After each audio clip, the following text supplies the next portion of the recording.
વાલા ખેડૂતો, તમે જોઈ રહ્યા છો બ્રોકોલીની ખેતી કે જે એક નવો જ પાક નવા ખેડૂતો માટે ઉભરીને આવ્યો છે. આપણી સાથે અત્યારે સફળ ખેડૂત પુત્ર જોડાયેલા છે, જેણે ખાવા પૂરતી બ્રોકોલી વાવી છે. આગળના વિસ્તારમાં આગળના સમયમાં એ વધારે પણ વાવેતર કરવાના છે. તો આપણે સુરેશભાઈને પૂછીએ કે ભાઈ બ્રોકોલી વિશે આપણા ખેડૂતોને થોડીક માહિતી આપે. સુરેશભાઈ, તમે જણાવો.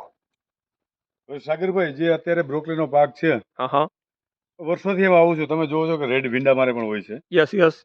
શાકભાજી અંદર બ્રોકોલી છે, હા, રેડ કોબીજ છે. યસ. પછી ગઈ સાલ તમે આવ્યા હતા, મારી પાસે પીળા તરબૂચ હતા.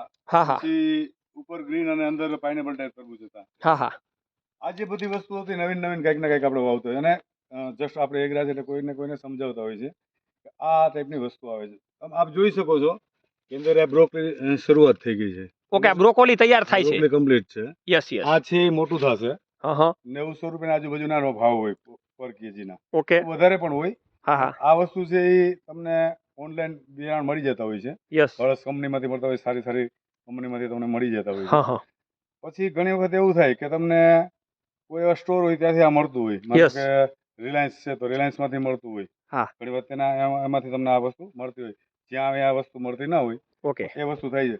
પછી આ વસ્તુ છે ને એ ઠંડી ઋતુમાં થાય છે. ઓકે. ખરેખર આ ગરમ ઋતુની અંદર આ વસ્તુ શક્ય નથી. યસ. આ ઠંડી ઋતુની અંદર થાય છે. એટલે હા, હા. સમજો ને કે લગભગ અષાઢ મહિનાની આસપાસથી વાવેતર થાય યસ. તો શિયાળાની આસપાસ અત્યારે આ શરૂઆત થઈ જતી હોય છે. ઓકે. અને બીજું કે આ જે બધી વસ્તુ રહે ને એ ન્યુટ્રન્સ માટે બેસ્ટ વસ્તુ છે. જે વસ્તુ ન્યુટ્રિશન માટે. પોષક તત્વો જે હોય ન્યુટ્રિશન. હા. એના માટે બેસ્ટ વસ્તુ છે. ઓકે.